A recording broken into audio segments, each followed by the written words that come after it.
श्री गणेशाय नमः। ब्रह्मांड पुराण अध्याय 29 संख्या वालों का वर्णन। ऋषि बोले, हे सुत जी, वैवस्वत मनवंतर में जो चतुर्युग थे उनका निसर्ग तत्व को विस्तार पूर्वक सुनना चाहता हूँ। सुत जी बोले कि पृथ्वी आदि प्रसंग में से मैंने जो चतुर्युग के विषय में पहले आपसे कहा था उस चतुर्युग को मैं तुम्हें बताऊंगा। आप ध्यान पूर्वक सुनिए। प्रत्येक युग का मान संख्या से परिगणना कर युग, युग धर्म, युग भेद, युग संध्या, युगांश और युग संधान, इन 6 प्रकार के योगों को तत्वतः बतला रहा हूँ। मानव वर्ष लौकिक प्रमाण से माना गया है। उस मानव वर्ष के प्रमाण से मैं चतुर्युग को बताऊंगा। एक लघु अक्षर के उच्चारण में जो समय लगता है उसे निमेष काल जानना चाहिए। 15 निमेष की एक काष्ठा होती है और 30 काष्ठा की एक कला गिनी जाती है। और 30 कला का एक मुहूर्त होना चाहिए तथा 30 मुहूर्त के दिन और रात होते हैं।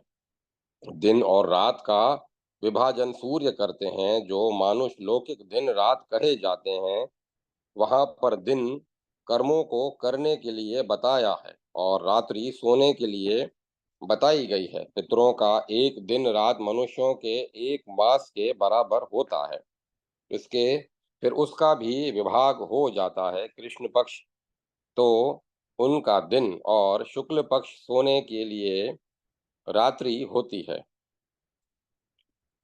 30 जो मानुष मास हैं वह पितरों का एक मास है। 360 मानव महीनों का पितरों का एक वर्ष होता है। मनुष्य के मान के अनुसार उसके 100 वर्षों का पितरों का 3 वर्ष 10 मास होते हैं। लौकिक मान से मनुष्य के एक वर्ष का देवताओं का एक दिन इस शास्त्र में निश्चित किया गया है। देवताओं का एक दिन और एक रात मनुष्य वर्ष के एक वर्ष बराबर मान का होता है, जिसमें जब 6 महीने तक सूर्य उत्तरायण होते हैं तब देवों का दिन होता है तथा 6 माह तक जब सूर्य दक्षिणायन होते हैं तब देवों की रात्रि होती है। जो वे दिव्य राज और दिन कहे गए हैं उसके 30 दिन रात का एक दिव्य मास होता है, अर्थात मानवीय 30 मासों का एक दिव्य मास कहा जाता है। इस प्रकार मानवीय 100 वर्ष के 3 मास 10 दिन देवताओं के जानने चाहिए। मानवीय 360 वर्षों का देवताओं का एक वर्ष होता है। मनुष्यों के 3 वर्ष 30 वर्षों का मनुष्यों के 3000 वर्ष मनुष्यों के 3030 वर्षों का एक सप्तऋषि संवत्सर होता है तथा 9090 वर्षों का एक ध्रुव संवत्सर स्मरण किया गया है। मनुष्य के 36,000 वर्षों का देवों का एक 100 वर्ष जानना चाहिए। यह दिव्य वर्ष की गणना की विधि स्मरण की गई है।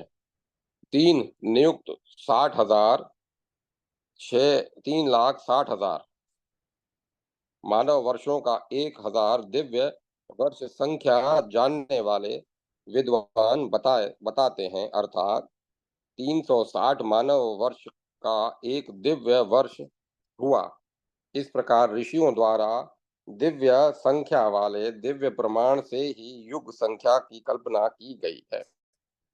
भारतवर्ष में कवियों ने 4 युग बताए हैं। वे हैं सतयुग नाम का, उसके बाद त्रेता का विधान किया जाता है, उसके बाद द्वापर युग तथा फिर चौथा कलयुग की कल्पना करनी चाहिए। इसमें सतयुग को 4000 दिव्य वर्षों का कहा गया है और उसकी संध्या के अंश का प्रमाण 400 वर्षों का है। अन्य तीनों युगमों के प्रमाण में और संध्या के अंश के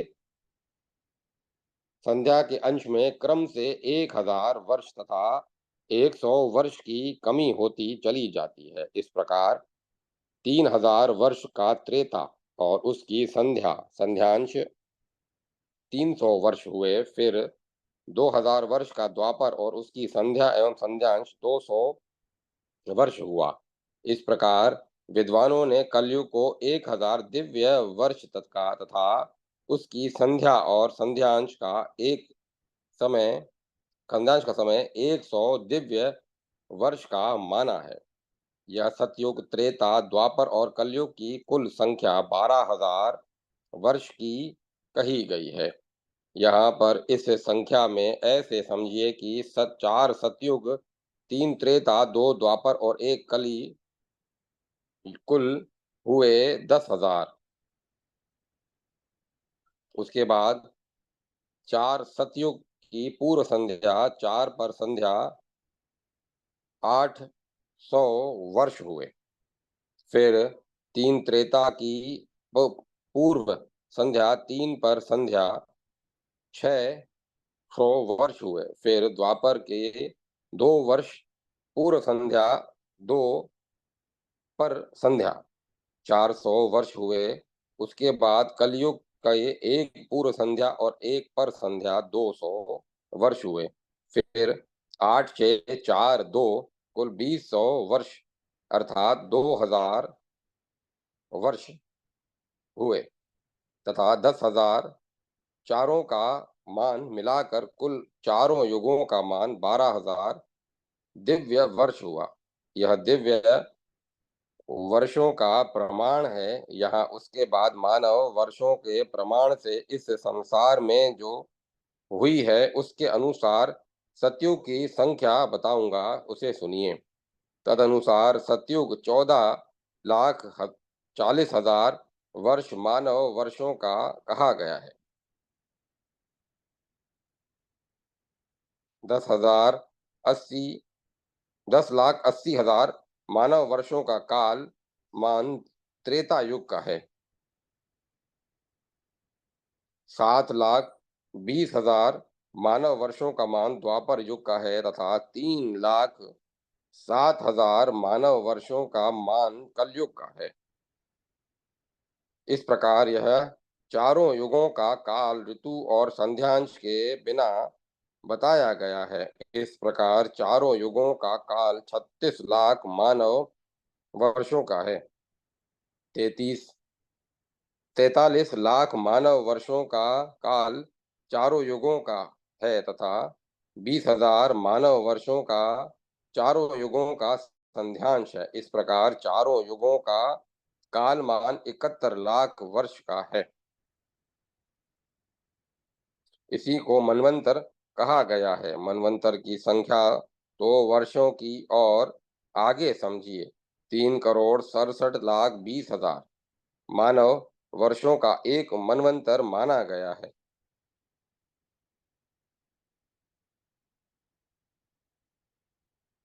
मनवंतर का एक कालमान संध्यांशों को छोड़कर विद्वानों ने बताया है। मनवंतर का समय यह युगों के साथ बताया गया है। यह पहले कहा जा चुका है कि सतयुग 4,000 दिव्य वर्ष का है। फिर त्रेता द्वारा और कलयुग में एक एक कम करते हुए चले जाइए। इस प्रकार मैंने वर्णन कर दिया है, अब दोबारा वर्णन नहीं किया जा सकता है। इसके पहले ऋषियों के वर्णन प्रसंग में व्याकुलतावश वर्णन कर ही चुका हूँ। यहाँ त्रेता युग के आदि में जो मनु और सप्तऋषि थे, उसके लिए ब्रह्मा ने श्रोत, वेद संबत, स्मार्त, स्मृति संबत जो धर्म बताए थे, उनका उन मनु और ऋषियों ने प्रचार किया था, जिसमें ऋग्वेद, यजुर्वेद और सामवेद तथा स्मृतियों से अनुमत स्त्री परिग्रह, अग्नि होत्रादि श्रोत्र धर्म का प्रचार ऋषियों ने किया था और तथा परंपरागत धर्म स्मार्त हैं जो आचार लक्षणों वाला है। इस आचार लक्षण वाले वर्ण आश्रम आचार युक्त धर्म को स्वयंभू मनु ने बताया था। उस त्रेता युग के प्रारंभ काल में उन परम तपस्वी सप्तऋषियों और मनु के सत्य ब्रह्मचर्य ज्ञान और तपस्या के कारण वेदों में कहे गए कर्म से बिना बुद्धि तथा बिना कार्य किए हुए ही उन मंत्रों की अभिव्यक्ति तारे आदि के देखने से ही हो गई थी। आदि कल्प में वे मंत्र देवताओं के लिए स्वयं ही प्रकट हो गए थे, किंतु सिद्धियों के नष्ट हो जाने पर उनका पुनः प्रवर्तन हुआ। वे बीते हुए हजारों मंत्र कल्पों में विद्यमान थे। मंत्रों का उन ऋषियों की प्रतिमा से पुनः आविर्भाव हुआ। ऋग यजु साम और अथर्वण इन सभी मंत्रों को 7 ऋषियों ने प्रचारित किया तथा समार्थ धर्म को मनु ने प्रचारित किया। त्रेता के आदि में वेद संहिताएं ही केवल धर्म की सेतु थी। द्वापर युग में आयु की अल्पता एवं विघ्न पूर्णता के कारण उनका विवाह किया गया। द्वापर आदि में तप द्वारा ऋषि लोग अध्ययन करते हैं। अनादि निधन स्वयंभू ब्रह्मा ने दिव्य वेदों की संख्या की ही सृष्टि की थी। प्रत्येक युग समान अर्थ वाले वेदों के वाक्य समूह युगों के स्वभाव के कर्म से धर्म प्रजा एवं उन अनेक प्रकार के अंगों के सहित विकृत हो जाते हैं। यज्ञों का आरंभ करना क्षत्रियों का धर्म है तथा हवन यज्ञ वैश्य का धर्म है तथा सेवा करना यज्ञ रूप शूद्रों का धर्म है तथा जप और यज्ञ ब्राह्मणों का धर्म है। तब इस त्रेता युग में सभी लोग धर्म का पालन करते हुए प्रसन्न रहते हैं। वे क्रियाशील और संतान युक्त रहते हुए समृद्ध तथा सुखी रहते हैं। क्षत्रिय ब्राह्मण का अनुसरण करते थे, क्षत्रियों का वैश्य अनुसरण करते थे तथा वैश्य का अनुसरण शूद्र करते थे। इस प्रकार सभी एक दूसरे का अनुसरण करते हुए अपने अपने धर्म का पालन करते थे। उन सभी की विचारधाराएं शुभ थी तथा धर्म वर्ण और आश्रम सभी कल्याण परक थे। उस समय त्रेता युग में लोगों के कार्य मन वाणी और कर्म से सिद्ध हो जाते थे। आयु बुद्धि बल स्वरूप आरोग्य धर्मशीलता ये सभी त्रेता युग में सभी को प्राप्त थे। ब्रह्मा ने उन सभी की वर्णाश्रम व्यवस्था बांध रखी थी। पुनः प्रजा ने अज्ञानवश वर्णाश्रम व्यवस्था का पालन नहीं किया और परस्पर धर्म विषयक विवाद पैदा हो गया। तब सभी एकत्र होकर मनु के पास गए। फिर प्रजापति स्वयंभू मनु ने उनको देखकर यथा तत्व का चिंतन कर शत्रुपाग में 2 पुत्रों को उत्पन्न किया, प्रिय और उत्तानपाद। तो प्रथम महीपति हुए। प्रिय और उत्तानपाद तो प्रथम महीपति हुए। उसके बाद दंडधारी राजा उत्पन्न हुए। प्रजाओं का रंजन करने के कारण वे नृप राजा कहे गए। पाप करने वाले मनुष्य पृथ्वी पर राजाओं द्वारा वशीभूत न हो सके, तब धर्मराज को याद किया गया। फिर उन पर शासन करने वाले विवस्वत यम हुए। तब उन्होंने वर्णों के विभाग त्रेता युग में स्थापित किए। उस समय ब्रह्मा के पुत्र ऋषियों द्वारा मंत्रों का प्रचार किया गया तथा देवताओं द्वारा यज्ञों का प्रचार किया। यम और शुक्र द्वारा अर्जित सब साधन संभूत महापराक्रमी विश्वभूक देवराज इंद्र के साथ स्वयंभू मनवंतर में यज्ञों का सबसे पहले प्रवर्तन किया। सत्य जप तप और दान त्रेता युग में धर्म कहा जाता है। उस समय हजारों धर्मों के बीच में अहिंसा धर्म पालन करने का प्रचलन अधिक था। उस समय त्रेता युग शूरवीर अधिक आयु वाले महान बलवान दंड में व्यस्त रहने वाले महान भाग्यशाली, धर्म में आस्था रखने वाले ब्रह्मवादी, कमल पत्र के समान बड़ी बड़ी आंखों वाले, चौड़ी छाती वाले, गठे हुए शरीर वाले, सिंह का भी अंत करने वाले महापराक्रमी, मदमस्त हाथी की तरह गमन करने वाले महान धनुषधारी चक्रवर्ती राजा लोग उत्पन्न होते थे। वे राजा लोग सब लक्षणों से संपूर्ण एवं न्योग्रोध परिमंडल वाले थे। न्योग्रोध दोनों भुजाओं को और दोनों भुजाओं के बीच के भाग को व्योम कहते हैं। वह व्याम ही न्योग्रोध है। जिस शरीरधारी के शरीर की ऊंचाई अपने व्याम के नाप के समान होती है, अर्थात उसकी ऊंचाई और दोनों भुजाओं का के विस्तार समान होते हैं, उसके शुभ लक्षण न्योग्रोध मंडल जानना चाहिए।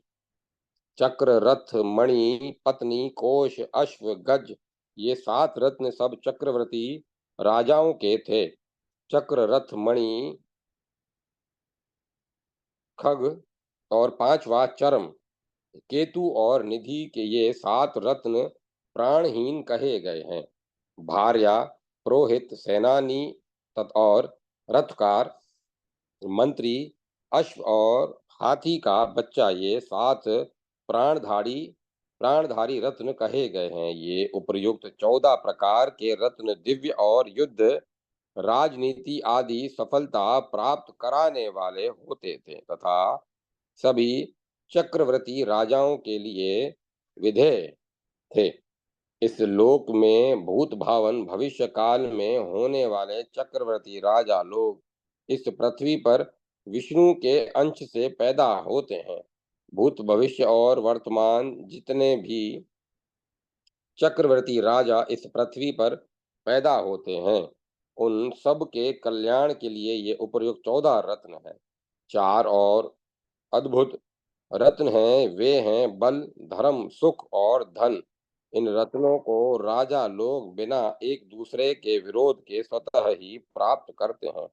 अर्थ, धर्म, काम, यश और विजय, ऐश्वर्य, अणिमा आदि सिद्धियां, प्रभु, शक्ति, वेद ज्ञान एवं तपस्या से मुनियों को भी परास्त कर देते हैं। वे बल और तपस्या से देव, दानव और मानवों को भी परास्त कर देते हैं। वे अपने शरीरों के दिव्य लक्षणों से पैदा होते हैं। उसके केश चिकने होते हैं, ललाट ऊंचा होता है, उनकी जीवा स्वच्छ तथा चिकनी होती है, तांबे की चमक के समान नेत्र होते हैं, उनके शरीर के रोम ऊपर को उठे हुए होते हैं। इस प्रकार वे श्रीवत्स चिन्ह से युक्त होते हैं। उनकी भुजाएं घुटनों के नीचे तक होती है।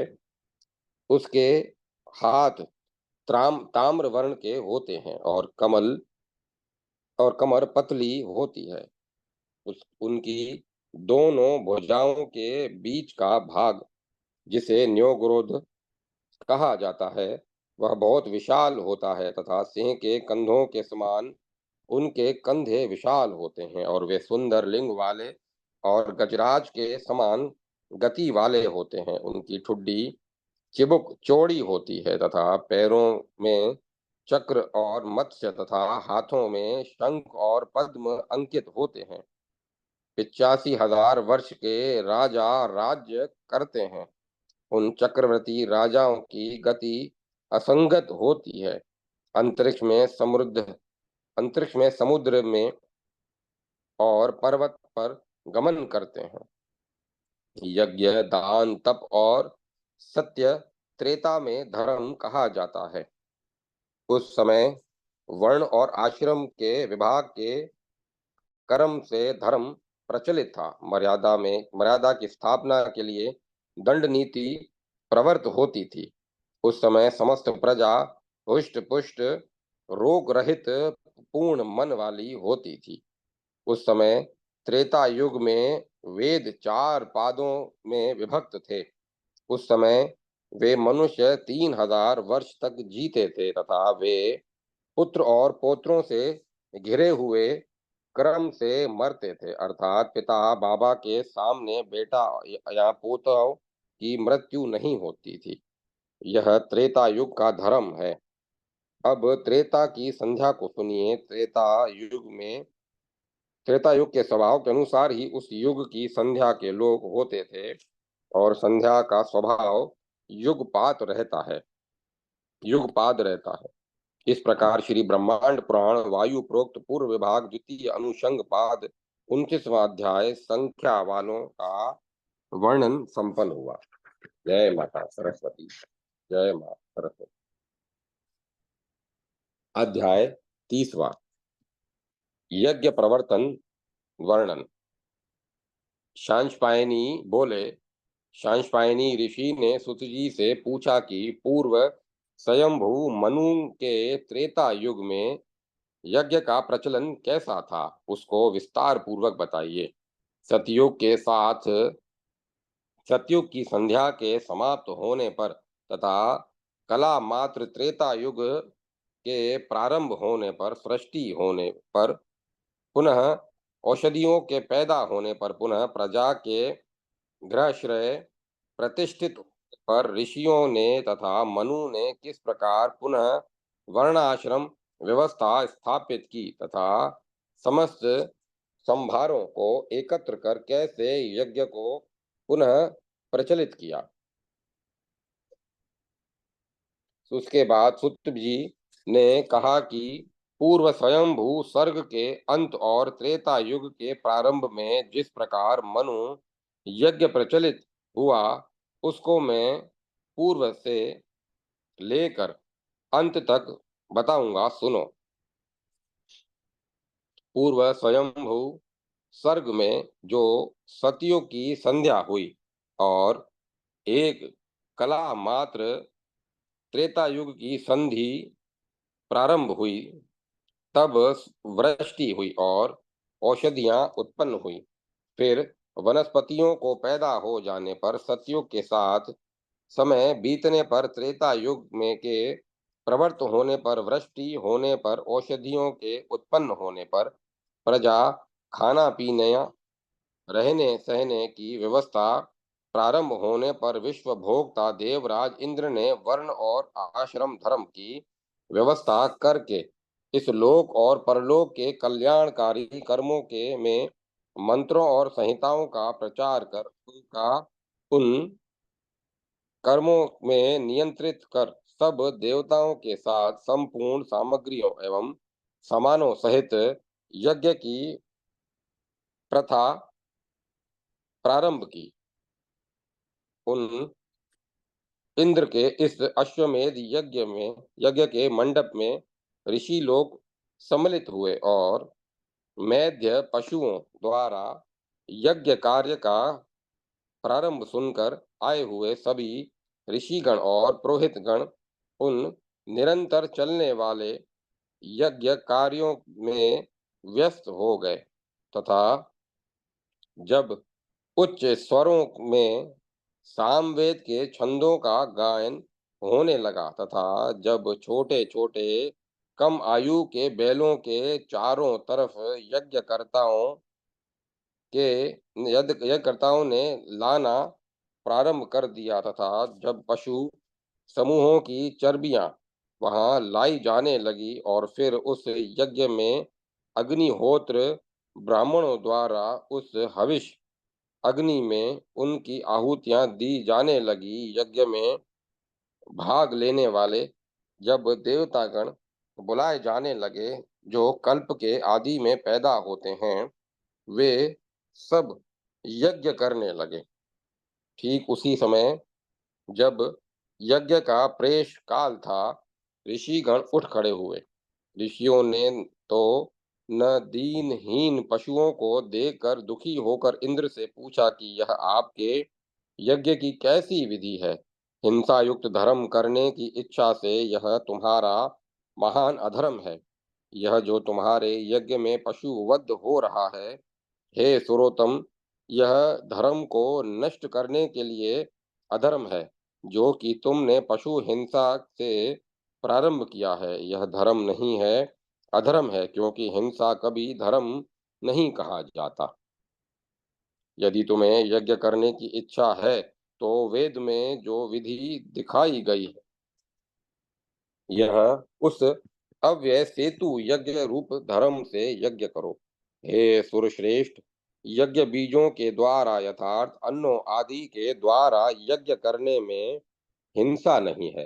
प्राचीन काल में 3 वर्ष के पुराने रखे हुए अंकुर रहित बीजों द्वारा ब्रह्मा ने यज्ञ का अनुष्ठान किया था। इस प्रकार उन तत्वदर्शी ऋषियों के कहने पर विश्व भोक्ता इंद्र को महर्षियों के साथ महान विवाद उत्पन्न हो गया, और कि अब हमें स्थावर और जगम पदार्थों के में किन के द्वारा यज्ञ करना चाहिए, ऐसा कहा जाता है।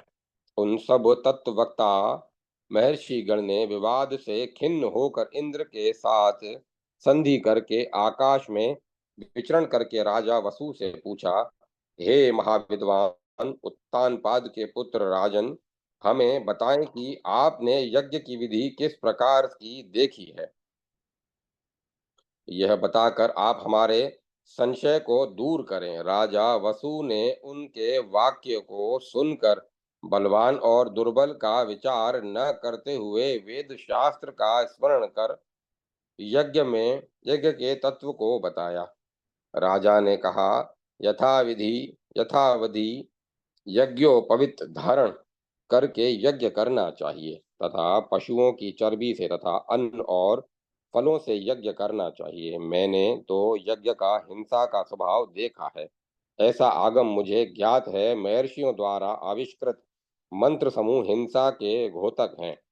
इस रहस्य को तारकादि दर्शनों से ऋषियों ने दीर्घ तपस्या द्वारा यह जो बताया है कि वह मैंने उस प्रमाण के अनुसार आपको बता दिया है।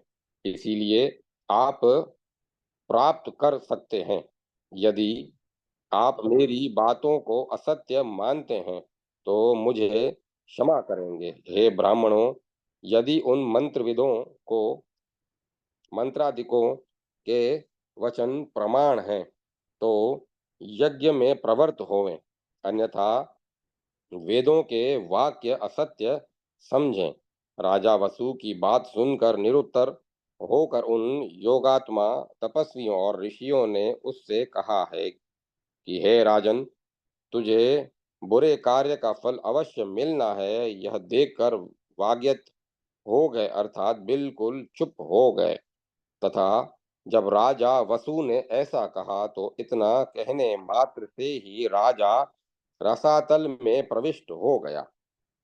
वह ऊपर विचरण करने वाला राजा वसु जब रसातल में विचरण करने वाला बन गया, उस समय उस वाक्य से वह राजा वसुधा तल पर रहने वाला बन गया। धर्मों के विषय में संशय को दूर करने वाला वह राजा वसु आकाश से नीचे पृथ्वी पर चला गया।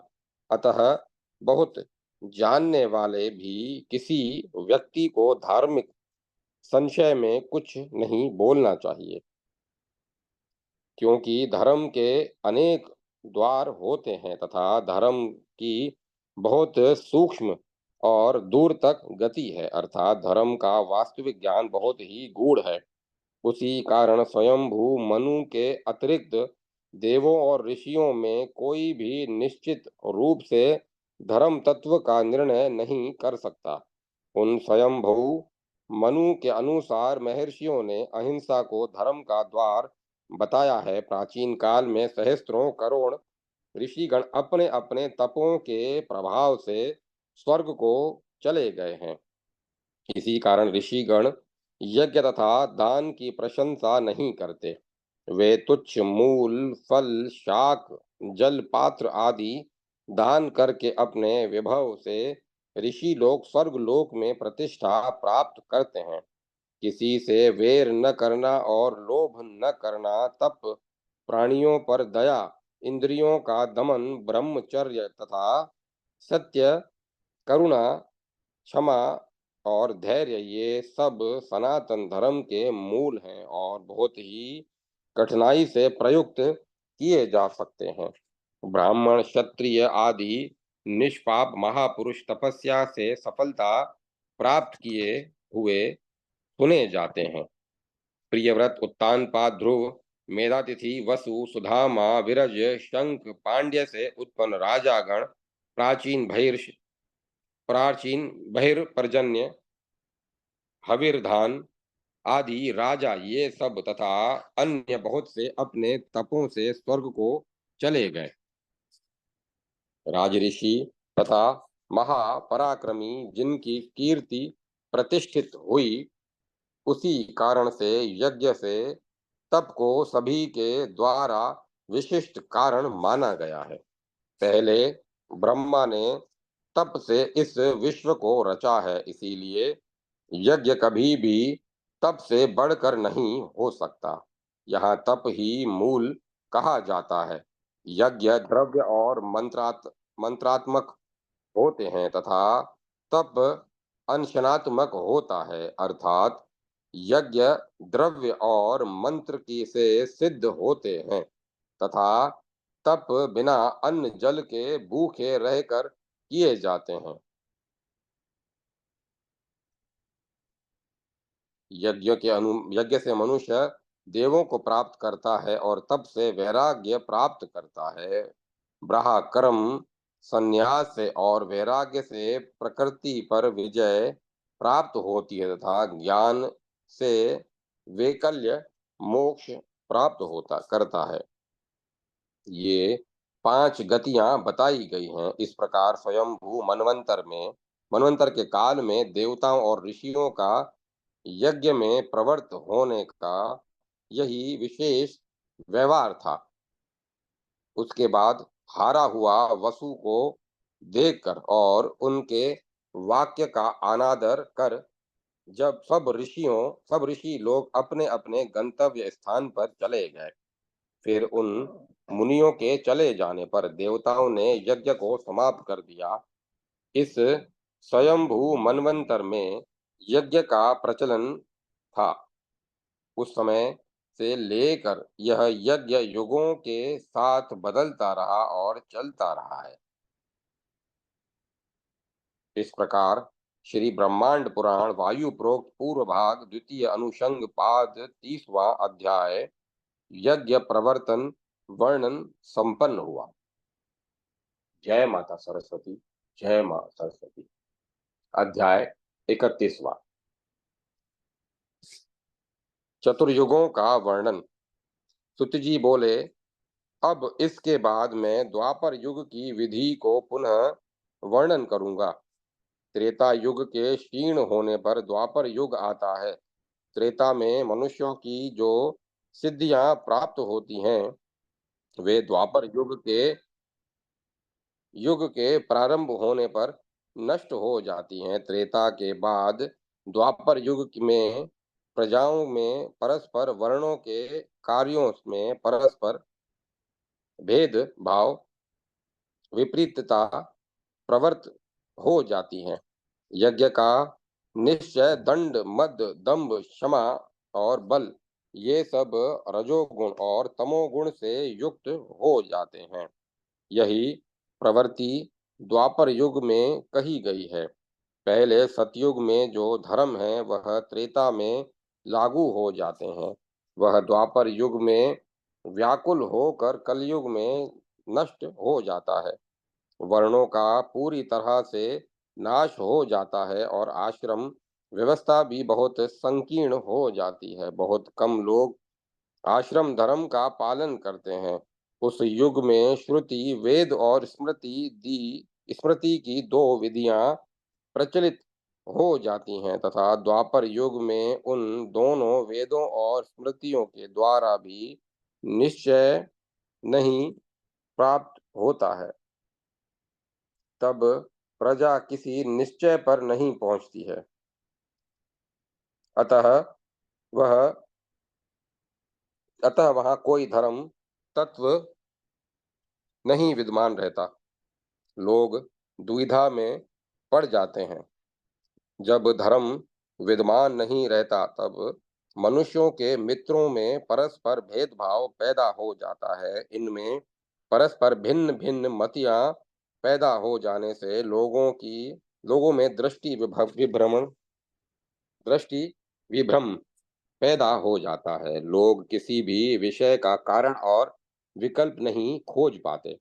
वे किंग कर्तव्य विमूढ़ हो जाते हैं। उसके बाद जब सबकी दृष्टियां भिन्न भिन्न हो जाती हैं तब शास्त्र व्याकुल हो जाते हैं।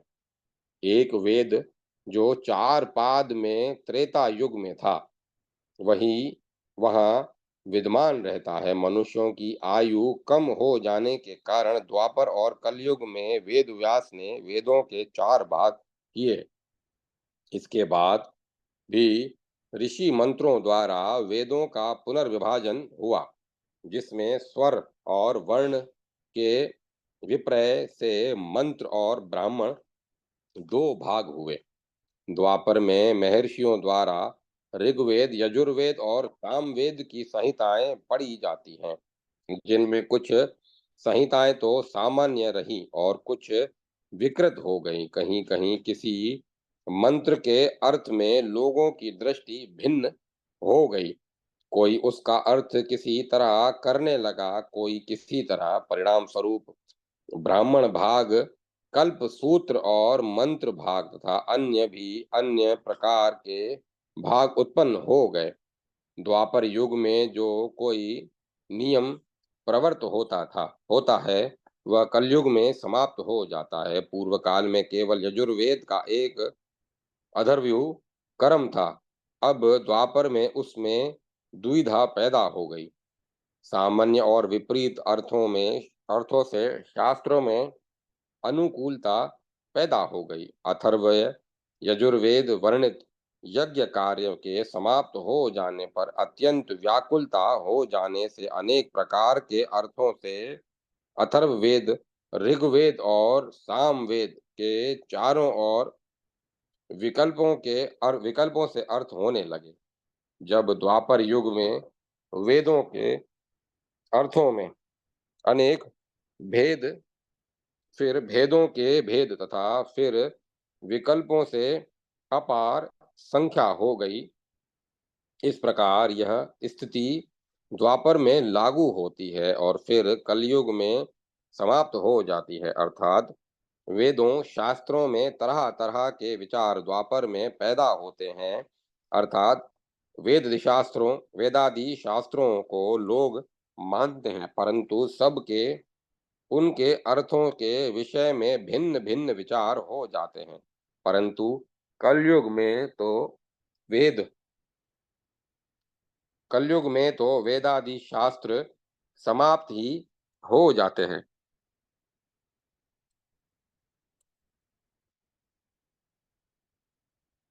यही हुआ उन शास्त्र आदि के विषय में द्वापर युग में विपरीतता पैदा हो गई। तब वर्षा का न होना, मृत्यु, व्याधि, उपद्रव तथा वाणी, मन और कर्म से उत्पन्न दुखों से निर्वेद पैदा हो जाता है। और जब निर्वेद पैदा हो जाता है तब उस निर्वेद से प्रजा में दुख से मुक्त होने के विचार पैदा होते हैं। लोग सोचते हैं कि दुख से मुक्ति कैसे हो। दुख से मुक्ति पाने के विषय में सोचने से निर्वेद पैदा हो जाता है और निर्वेद से लोग एक दूसरे के दोष देखने लगते हैं तथा सब में दोष देखने से द्वापर में अज्ञान उत्पन्न हो जाता है। इस प्रकार पूर्व स्वयंभू मनवंतर के द्वापर युग में शास्त्रों के अनेक विरोधी ग्रंथ पैदा हो जाते हैं। आयुर्वेद, वेदों के सभी अंग, ज्योतिष के अंग, अर्थशास्त्र के अनेक हेतु शास्त्र के अनेक विकल्प, कल्प सूत्रों की प्रक्रियाएं भाष्य विद्या के अनेक प्रकार के विकल्प, स्मृति और शास्त्रों के अनेक प्रभेद प्रस्थान अलग अलग पैदा हो जाते हैं। द्वापर में मनुष्यों के द्वापर में मनुष्यों में मति भेद हो जाता है। मन से, कर्म से और वाणी से अत्यंत कठिनता से सामाजिक व्यवस्था जीवन का निर्वाह होता है। द्वापर में सब प्राणियों में शारीरिक कष्ट प्राप्त होते हैं।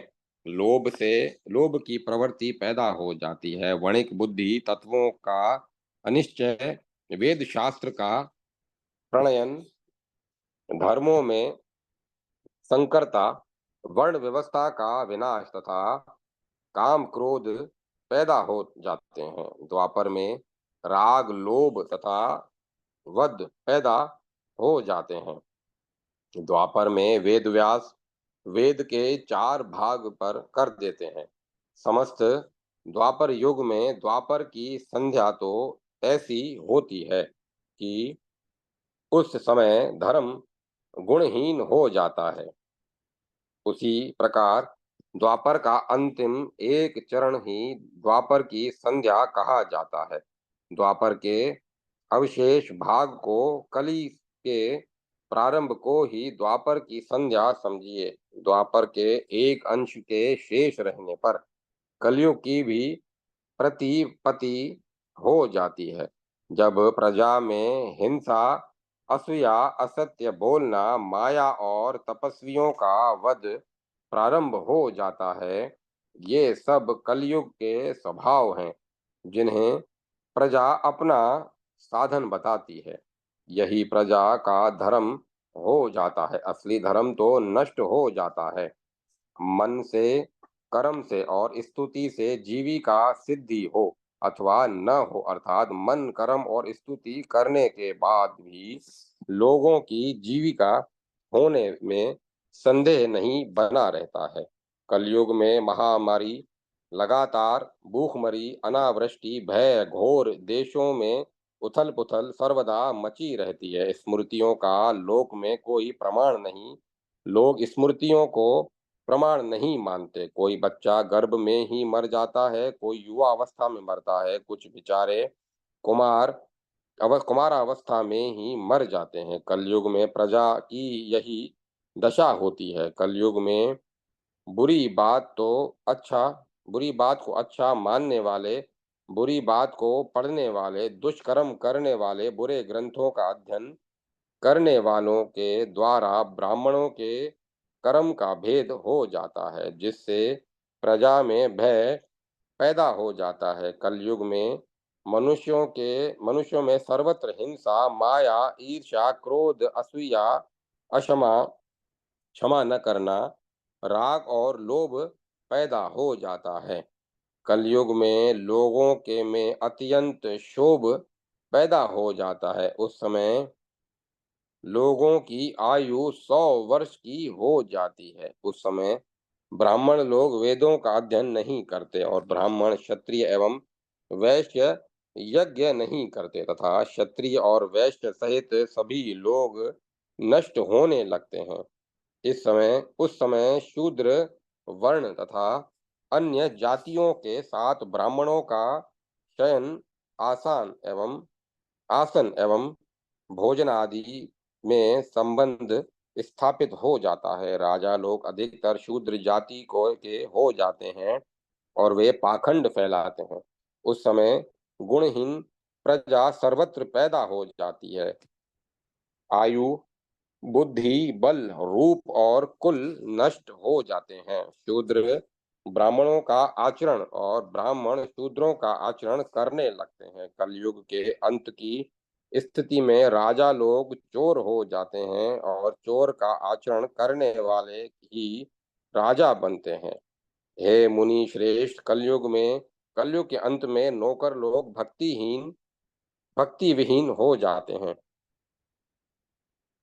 स्त्रियां चरित्रहीन, असत्य बोलने वाली, मद और मांस खाने वाली और मायावी हो जाएंगी। हे मुनि श्रेष्ठ, कलयुग के अंत में एक पत्नी वाला कोई पुरुष नहीं होता है। सर्वत्र कुत्तों की अधिकता हो जाएगी और गौओं का नाश हो जाएगा। उस युग के अंत में साधु पुरुषों की विद्या से विनिवृत्ति हो जाएगी। उस समय धर्म का महान अंत हो जाएगा। वह दुर्लभ और बहुत दान मूल वाला बन जाएगा। उस समय धर्म चारों आश्रमों से शिथिल होकर चलेगा। उस समय भूमि कहीं कोई फल न देने वाली और कहीं अत्यधिक फल देने वाली हो जाएगी। कलयुग के अंत में राजा लोग बलि भाग जो देवों को बलियां दी जाती हैं के रक्षा करने वाले नहीं होंगे, खाने वाले होंगे। अर्थात राजा लोग पशु वध की रक्षा नहीं करेंगे, अपितु उनको खाने वाले हो जाएंगे तथा वे राजा लोग अपनी रक्षा में ही सदा लगे रहेंगे। कलयुग के अंत में राजा लोग रक्षा न करने वाले ही हो जाएंगे, रक्षा न करने वाले हो जाएंगे और ब्राह्मण शूद्रों के उपजीवी हो जाएंगे। उस समय उस समय कि में ब्राह्मण शूद्रों के अभिवादन करने वाले हो जाएंगे। उस युग के अंत में जनपद ऊंची ऊंची अटारियों वाले तथा ब्राह्मण शिवशूल हो जाएंगे तथा स्त्रियां बड़े बड़े केश रखने वाली हो जाएंगी। ब्राह्मण सब तप और यज्ञ के फलों के बेचने वाले हो जाएंगे और इस कलयुग में सन्यासी बहुत हो जाएंगे। जब देवता चित्त में उपस्थित रहने वाले होंगे तब उसे योग का श्रेय कहते हैं। उस अधम युग में सब मनुष्य व्यवहार करने लगेंगे। उस समय बहुत अधिक कपटपूर्ण तोल द्वारा वस्तुएं बेचने लगेंगे। सभी लोग चरित्रहीन आचरण पाखंड को व्याध रूप से युक्त हो जाएंगे। उस युग में पुरुषों की कमी और स्त्रियों की अधिकता हो जाएगी। लोक में एक दूसरे से मांगने की प्रवृत्ति बहुत बढ़ जाएगी। कलयुग के क्षीण होने पर अव्याकृता अव्याकृता बिना व्याकरण के अशुद्ध भाषा बोलने वाले, क्रूर वाक्य बोलने वाले रहेंगे, अकोमल स्वभाव वाले रहेंगे और निंदा करने वाले रहेंगे और न कृत कार्य का एहसान न मानने वाले होंगे। उस युग के पतित होने पर आशंका ही रह जाती है। उसके बाद यह पृथ्वी धन दौलतों को धारण करने वाली हो जाती है। रक्षा करने वाले और न रक्षा करने वाले शासक पैदा होंगे।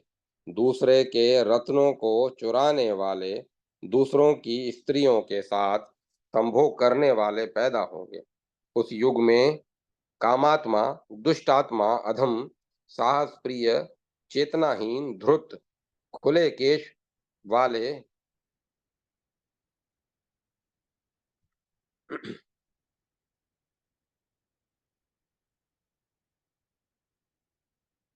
चूल धारण करने वाले लोग पैदा होंगे। उस समय उस युग के श्रेय काल में 16 वर्ष से कम की आयु में संतान की उत्पत्ति लोग करेंगे। युग के अंत काल में आने पर श्वेत दांत वाले, अपने को जितेंद्रिय प्रकट करने वाले, गेरुआ वस्त्र पहनने वाले शूद्र लोग धर्म का आचरण करेंगे और वे अन्न तथा वस्त्रों के चोर होंगे। चोर से चुराने वाले चोर पैदा होंगे तथा फिर लुटेरों से भी लूटने वाले लुटेरे पैदा होंगे। लोक में लोग ज्ञान और कर्म सर्वदा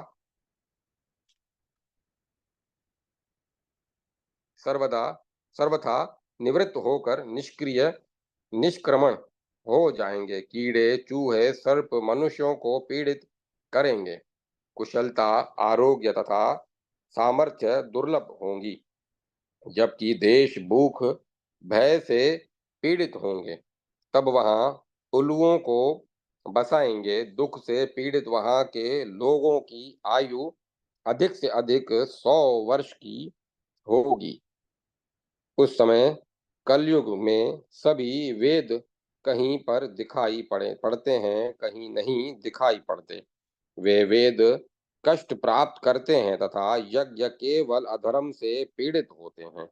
उस समय कलयुग के पूरी तरह व्याप्त होने पर काषाय वस्त्र धारण करने वाले साधु सन्यासी बिना ग्रंथ पढ़ने वाले और कपाल धारण करने वाले होंगे। उनमें कुछ वेद विक्रय करने वाले होंगे और कुछ तीर्थों का विक्रय करने वाले होंगे। दूसरे के नाम पर किताब लिखना वेद विक्रय है तथा तीर्थों में प्राप्त दक्षिणा वहीं न लगाकर उन उसको लूटना तीर्थ विक्रय है। उस कलयुग में के समाप्त होने पर वर्ण और आश्रमों के अन्य कुपंथगामी पाखंडी पैदा हो जाते हैं। उस समय शूद्र लोग वेदों को पढ़ते हैं और धर्म और अर्थ के जानने वाले हो जाते हैं, और शूद्र जाति में पैदा होने वाले राजा लोग अश्वमेध के द्वारा यज्ञ करते हैं। उस समय प्रजा स्त्री बाल और गौ वध करके परस्पर अपघात करके एक दूसरे के कार्य सिद्ध करते हैं। दुख धोखा, अल्पायु, अल्प शरीर और रोगों से युक्त होना तथा अधर्म से युक्त होने के कारण अंधकार से आवृत होना कलयुग में प्रसिद्ध है। उस समय प्रजाओं भ्रूण हत्या और आपस में वैर प्रवृत्त हो जाता है, और उस वैर के कारण आयु, बल और रूप कली को प्राप्त कर नष्ट होने लगते हैं। उस समय कम तप में लोग सिद्धि प्राप्त कर लेते हैं। उस युग के अंत में वे ब्राह्मण धन्य हैं जो वेद और स्मृति से उत्पन्न धर्म का बिना किसी प्रकार की निंदा के पालन करते हैं। त्रेता युग में जिस किसी पुण्य कर्म का फल 1 वर्ष में प्राप्त होता है, वही द्वापर में 1 मास में और कलयुग की अवस्था है। अब कलयुग के संध्यांश का वर्णन सुनिए। युग के बाद दूसरे युग में सिद्धियां अपने पिछले युग की अपेक्षा 3 चरणों से हीन हो जाती है, अर्थात केवल एक चरण मात्र शेष रह जाती है। जैसा युग का स्वभाव होता है उसी के अनुसार वे चौथाई रहता है। जैसे कि सतयुग में सतगुण चौथाई रहेंगे, तो कलयुग में जो भी थोड़े बहुत पुण्य आदि शेष थे वे सब कलयुग के संध्यांश उसके भी चौथाई रह जाएंगे। इस प्रकार स्वयंभू मनवंतर में कलयुग में संध्यांश काल में उन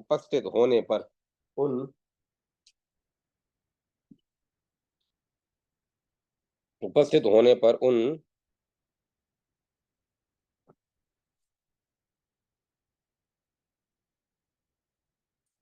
असत्य पुरुषों को दंड देने वाला भृगुवंशियों में मृत्यु के बाद उसी वंश में उत्पन्न हुआ चंद्रमा के गोत्र का प्रमति नामक राजा भगवान विष्णु के अंश से उत्पन्न होता है।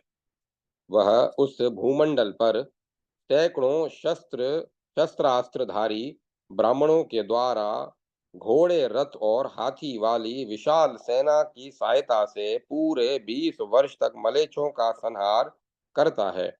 उस ने पहले सब और फैले हुए शूद्र राजाओं को मारा और जब सब पाखंडों को नष्ट किया तथा जो धर्म का उल्लंघन करने वाले थे उनका नाश किया। इसके अतिरिक्त जो वर्ष संकरता से राजा उत्पन्न हुए थे और तथा जो उनके अनुजीवी थे, उनका संहार करता है।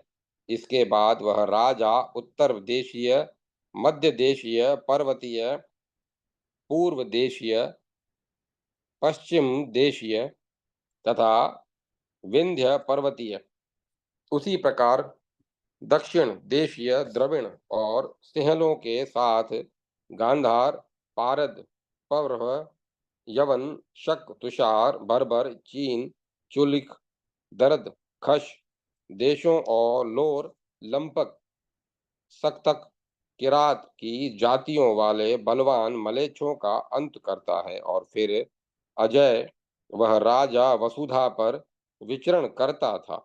वह राजा भगवान विष्णु के अंश से उत्पन्न हुआ था। पूर्व जन्म में वह राजा पराक्रमी प्रमति नाम से विख्यात था। वह सर्वसमर्थ राजा पूर्व कलि युग में चंद्रमा के गोत्र से उत्पन्न हुआ था।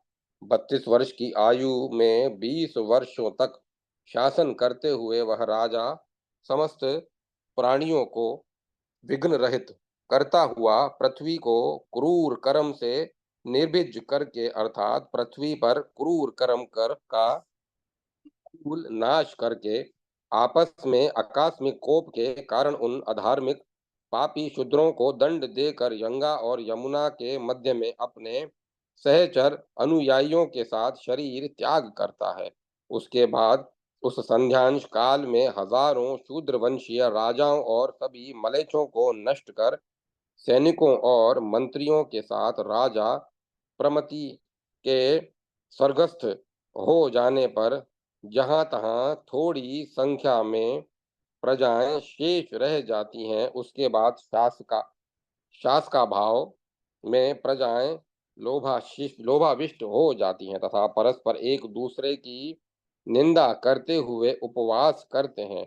अराजक स्थिति समय के अनुसार प्रजा के संशय में के उपस्थित हो जाने पर समस्त प्रजा में परस्पर भय व्याप्त हो जाता है और फिर सभी लोग व्याकुल और परिभ्रांत होकर पत्नी और घरों को छोड़कर बिना कारण के दुखी हो जाते हैं। वेद और स्मृतियों के धर्म के नष्ट हो जाने पर सारे लोग मर्यादा, दया, लज्जा और स्नेह रहित हो जाते हैं। धर्म के नष्ट हो जाने पर लोगों की आयु 25 वर्ष की ही रह जाती है। वे कम आयु के ही पुत्र पत्नी को छोड़कर विषाद से व्याकुलेंद्रिय हो जाते हैं। लगातार वर्षा न होने से पीड़ित वे जीविका की आशा छोड़ देते हैं और अपने अपने जनपदों को छोड़कर समीपस्थ देशों में जाकर बसते हैं और नदियों, पर्वतों, सागरों के किनारों पर रहकर मांस, कंद मूल और फलों से जीवन व्यतीत करते हुए दुखित होते हैं।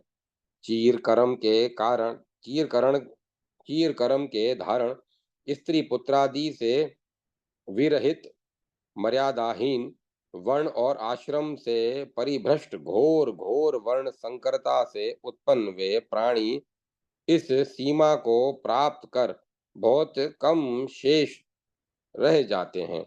कलयुग के अंत में प्रजा वृद्धावस्था, रोग, भूख से व्याकुल, दुख से निर्वेद को प्राप्त करने लगती है। निर्वेद के कारण सम्यावस्था का बोध होता है अर्थात प्रजा में सर्वत्र दुख ही दुख होने से निर्वेद होता है तथा जब निर्वेद होता है तब मनुष्य परस्पर समानता का विचार करता है तथा समानता का विचार करने से विशेष प्रकार का ज्ञान यथार्थ ज्ञान होता है और यथार्थ ज्ञान संबोध से धर्मशीलता पैदा होता है अर्थात लोग धर्म की ओर उन्मुक्त होते हैं तथा फिर कलयुग के अंत में दिन रात उन शेष प्रजाओं में परिवर्तन होने लगता है। तब उन प्रजाओं के चित्त का सम्मोहन कर सोए हुए मत व्यक्ति के समान भावी अर्थ की भांति बलपूर्वक सतयुग की प्रवृत्ति हो जाती है। उसके बाद पवित्र सतयुग के प्रवृत्त हो जाने पर कलयुग की अवशिष्ट प्रजाओं से सतयुग की प्रजाओं की उत्पत्ति होती है। अर्थात घोर कलयुग के अंत में सतयुग आता है। उस समय जब सतयुग की उत्पत्ति हो जाती है, तब सप्तऋषियों के साथ अदृष्ट सिद्ध पुरुष उपस्थित होते हैं और विचरण करने लगते हैं, तथा वे सिद्ध पुरुष सप्तऋषियों के साथ ब्राह्मण, क्षत्रिय, वैश्य एवं शूद्र, जो बीजार्थ रूप से स्मरण किए गए, उनकी वे ऋषिगण पुनः व्यवस्था करते हैं।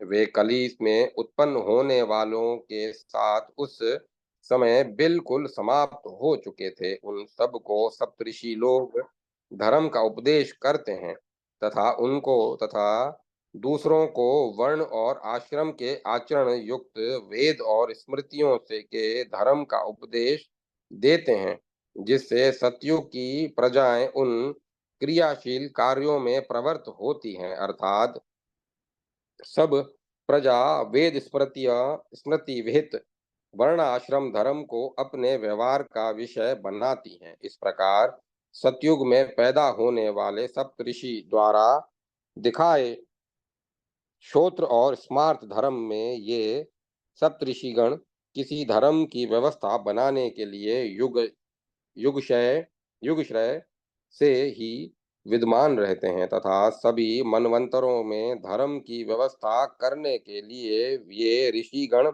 उपस्थित होते हैं। वे ऋषिगण उसी प्रकार उपस्थित होते हैं जिस प्रकार की सूर्य के ताप से ग्रीष्म काल में भस्म हुए तृण समूहों के मूल भाग में पहली बरसात में ही अंकुर फूट जाते हैं। उसी कारण उसी प्रकार कली काल के अंत में थोड़ी बची हुई कली की प्रजाओं से सतयुग की प्रजाएं उत्पन्न हो जाती हैं। इस प्रकार एक युग का दूसरा युग परस्पर संतान होता है। अर्थात एक युग से दूसरा युग पैदा होता है। दूसरे युग की प्रजाओं की पहले युग की प्रजाओं से उत्पत्ति होती है। सुख, आयु, बल, रूप, धर्म, अर्थ और काम, ये ही सभी युगों में एक एक चरण कम होते चले जाते हैं और युगों की धर्म संधियां उस युग की संध्या और संध्यांश के में विलुप्त हो जाती हैं। हे ऋषियों, यह युगों की प्रतिसंधि मैंने आपको बता दी है। अब चारों युगों का इसके द्वारा ही प्रसादन ज्ञान होता है। यह चारों युगों का व्यवहार है। इन चारों युगों के 1000 बार बीत जाने पर ब्रह्मा का एक दिन होता है और उतने ही समय की रात होती है। यहाँ चेतनता और जड़ता भूत तत्वों के भूत तत्वों में युग के नष्ट होने पर रहती है। यही तो सब युगों का लक्षण कहा गया है। यह चारों युगों की गुणता 71 है, अर्थात 71 मनवंतर में चारों युगों की आवृत्ति होती है, तब मनवंतर कहा जाता है। एक चतुर्युग में जिस प्रकार जो जैसे होता है, वैसा ही अन्य चतुर्युगों में उसी के समान क्रमानुसार होता है, परंतु एक सृष्टि की अपेक्षा दूसरी सृष्टि के में भेद उत्पन्न हो जाते हैं। वे भेद 25 होते हैं, न कम और न अधिक होते हैं, तथा कल्प युगों के साथ समान लक्षण वाले होते हैं। सब मनवंतरों का यही लक्षण है। इस प्रकार सभी युगों का परिवर्तन युग स्वभाव से बहुत प्राचीन काल से प्रवृत्त समझना चाहिए। श्रेय और उदय, इन दो व्यवस्थाओं में जीवन लोक जीवलोक जैसा ही, अर्थात समान नहीं स्थित रह सकता, वह परिवर्तित रहता हुआ स्थित रहता है। इस प्रकार मैंने यह युगों का संक्षेपतः लक्षण कहा है। भूतकाल और भविष्य काल के सभी मनवंतरों में इस ब्रह्मांड में यही स्थिति रहती है। अतः एक मनवंतर के एक मनवंतर के वर्णन के समान सभी के में उसी तरह वर्णन समझना चाहिए। भूतकाल और भविष्य काल के सभी मनवंतरों में सब अभिमानी देवता नाम रूप के से समान होते हैं।